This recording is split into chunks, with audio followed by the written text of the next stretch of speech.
Alors, vous êtes monsieur? Oui, Igor Oropchenko du Cercle philatélique France-Russie. Vous êtes combien à ce cercle? Nous sommes 120 papas à peu près. 120. Et le cercle a été fondé en quelle année? Le cercle a été fondé il y a longtemps, en 1955 ou 60 par là. Je n'étais pas tout à fait au début du cercle, c'est pour cela. Et votre collection? Ma collection de Russie, ce sont les timbres russes que je présente. C'est une grande joie pour moi. Et c'est les premiers timbres russes sont apparus en 1858. 9 ans après le premier timbre français. Voilà, et 18 ans après le premier timbre anglais. Ah. Les Russes étaient toujours un peu en retard. Et est-ce que c'est parce que votre nom est d'origine russe que vous êtes spécialisé dans cette collection?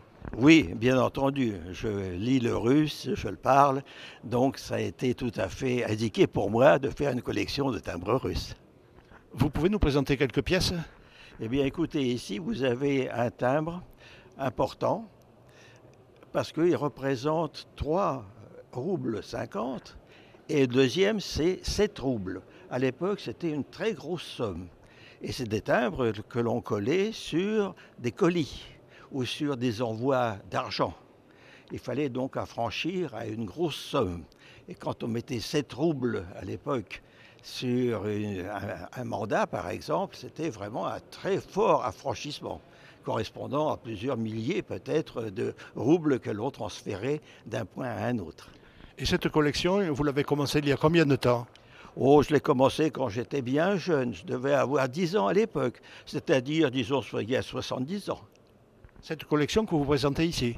Oui, j'ai commencé. Bien entendu, cette collection s'est enrichie. Elle s'est appauvrie aussi. J'ai enlevé tout ce qui était un peu vilain, n'est pas très représentatif de la philatélie russe, mais que ma mère avait commencé. Et ensuite, je l'ai complété avec des pièces de meilleure qualité que vous voyez ici. Et vous pouvez nous dire quelques mots en russe pour nos auditeurs?